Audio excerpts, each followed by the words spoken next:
નમસ્કાર. આપણે મનની શક્તિઓ વિશે જાણકારી લઈ રહ્યા છીએ.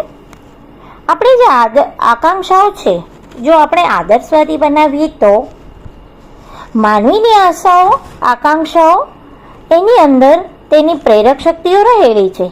ઈચ્છાઓનો ઉભરો જે દિશામાં આવે છે તે તરફ મગજ વળી જાય છે. વિચારનો પ્રવાહ એ તરફ વહે છે અને બુદ્ધિ તે પ્રકારના સાધનો એકઠા કરવા લાગે છે. શરીરની ક્રિયાઓ એ જ ક્ષેત્રમાં આગળ વધે છે અને સાધન સહકાર વાતાવરણ એવા જ મળવા લાગે છે. પોતાના હાથે જ બનાવેલી જાળમાં કરોડો સંપૂર્ણ રીતે ફસાઈ જાય છે. મનુષ્ય પોતાની ઈચ્છાઓ દ્વારા તૈયાર કરેલી પરિસ્થિતિઓની જાળ જંજાળમાં ફસાઈ જાય છે.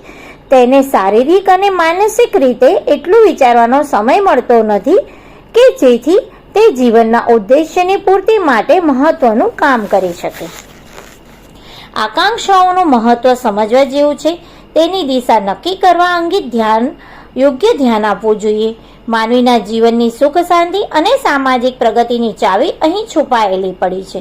પહેલાના સમયમાં થયેલ વ્યક્તિગત અધઃપતન અને સામાજિક અધોગતિનો તાત્વિક હિસાબ માનવામાં આવે તો પછી પરિણામ એ જ આવશે કે જે લોકોની વિચારવાની પદ્ધતિ ખોટી થઈ ગઈ હતી. તેમની મહત્વાકાંક્ષાઓ સંકુચિત હેતુઓમાં અટવાઈને વિકૃતિઓ પેદા કરી રહી હતી.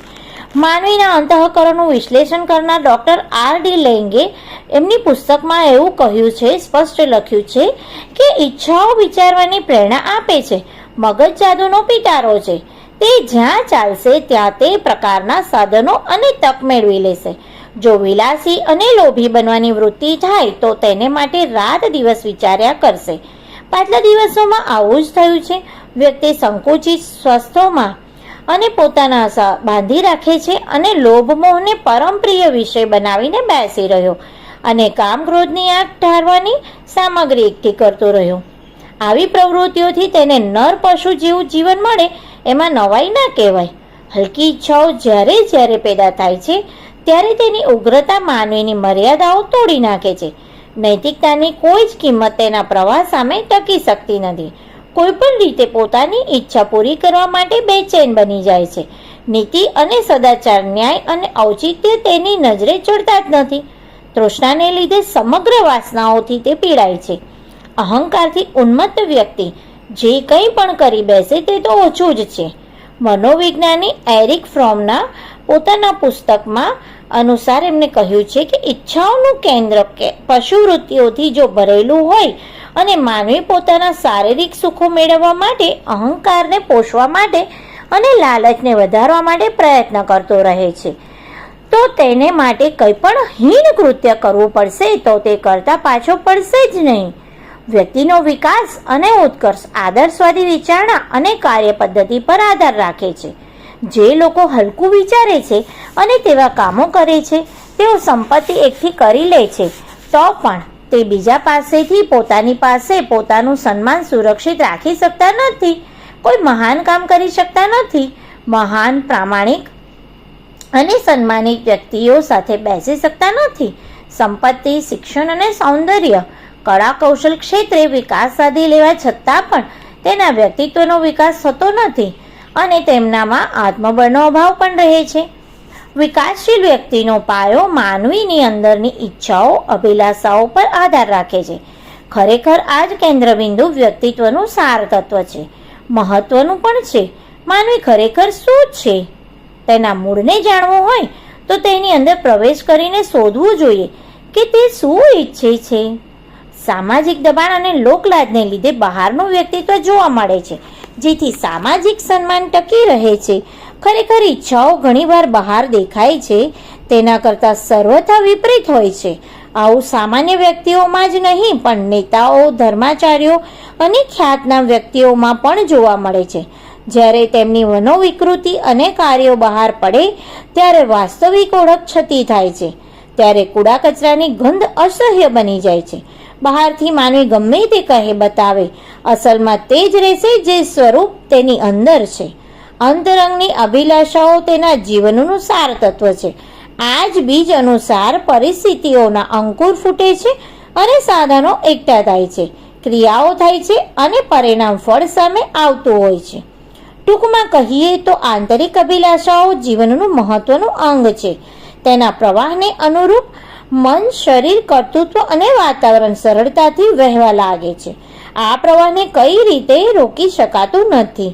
પ્રતિકૂળ વાતાવરણનો સામનો કરીને પોતાનો રસ્તો મેળવી લે છે. સાધનો એકઠા પણ કરી લે છે જે સ્થાન સુધી પહોંચી જાય છે, જેની શરૂઆતમાં તેને માટે કલ્પના પણ કરવી મુશ્કેલ હતી.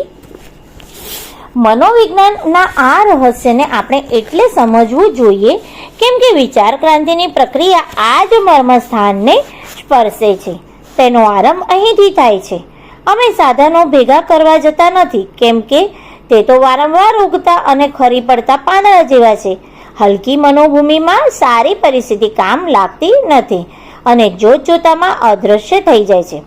તેનાથી વિરુદ્ધ ઉત્કૃષ્ટ મનોભૂમિ ખરાબ પરિસ્થિતિમાં પણ આનંદ ઉલ્લાસ મોટા પ્રમાણમાં અનુભવે છે અને અનુકૂળ સાધનો ભેગા કરી લે છે. આ મનોવૈજ્ઞાનિક અનુભૂતિ આપણને એમ કહે છે કે સામાજિક વિકાસ અને નવનિર્માણ માટે વ્યક્તિત્વ વિકાસ અનિવાર્ય રીતે જરૂરી છે. એટલે આપણે જનતાની ઈચ્છાઓ સુધારવાની દિશામાં સમગ્ર ધ્યાન કેન્દ્રિત કરવું અને પ્રયત્નો કરતા રહેવું જોઈએ. આજનો માણસ બહારથી કંઈ પણ કહે કે કરે, અંદરથી લોભી, સંકીર્ણ, સ્વાર્થી, અનુદાર, કામુક પ્રવૃત્તિવાળો બની ગયો છે. પોસ્ટમોર્ટમ કરવામાં આવે તો ભાવના શરીરમાંથી એક જ વાત બહાર આવશે. દરેક માણસ સંપત્તિના આધારે વિલાસિતા, કામુકતા અને અહંકારની મજા માણવા આતુર છે. તેને એશ જોઈએ છીએ, ઠાઠમાટ જોઈએ, પ્રશંસા જોઈએ છે, તેનાથી વધારે કંઈ જોઈતું નથી. આ બધું ઘણું વધારે અને ઝડપથી જોઈએ છીએ. આ જ બાબતને કેન્દ્રમાં રાખીને જીવન જીવવામાં આવે છે. આ પ્રવાહને બદલવો હોય તો કઈ રીતે બદલી શકાય છે? તેનો એક જવાબ છે કે અંતરંગની આકાંક્ષા દ્વારા મર્મસ્થળમાં આદર્શવાદિતા પેદા કરવામાં આવે. એવું થાય તો પછી મન, મસ્તિષ્ક, સમય, શ્રમ બધું એ જ દિશામાં જશે.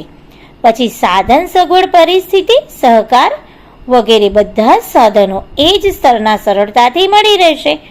જે લોકો નિંદા, કટાક્ષ, હાંસી, ઉપેક્ષા અને વિરોધ કરવામાં લાગેલા છે તે કાલે પોતાની હાર માની લેશે અને પથ્થર સાથે ટકરાવાનું છોડીને અતિ માનવી સાહસના ચરણો પર શ્રદ્ધા સુમન ચડાવશે.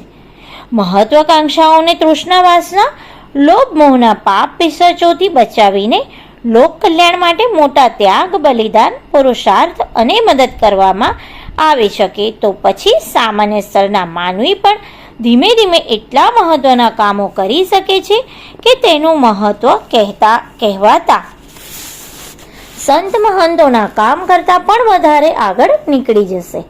મનીષી ગોપીનાથ કવિરાજના પુસ્તકમાં એમને જણાવ્યું છે, જ્યાં સુધી માનવી લેવાની વૃત્તિમાં ડૂબેલો રહે છે ત્યાં સુધી પોતાની આસપાસ અભાવ અને દરિદ્રનું વાતાવરણ રહે છે, પણ પોતે અપનાવવાની વૃત્તિમાં રસ લેવા માંડે ત્યારે ધન ન હોવા છતાં પણ તેને શારીરિક, માનસિક સંપત્તિનો ભંડાર નજરે પડશે, જેના આધારે લોક કલ્યાણના ઘણા બધા કામોમાં આવી શકે છે ઉપયોગ. નવનિર્માણ માટે ઉચ્ચ ભાવનાવાળી વ્યક્તિઓની જરૂર પડે છે. લક્ષ્મી અને વિદ્યા ન હોય તો દુઃખી થવાની જરૂર નથી. જેમણે પોતાની અભિલાષાઓ, આકાંક્ષાઓને આદર્શવાદી બનાવી દીધી છે તેના દ્વારા જગતના ભાવનાત્મક નવનિર્માણનું મહાન કાર્ય થઈ શકે છે. અસ્તુ.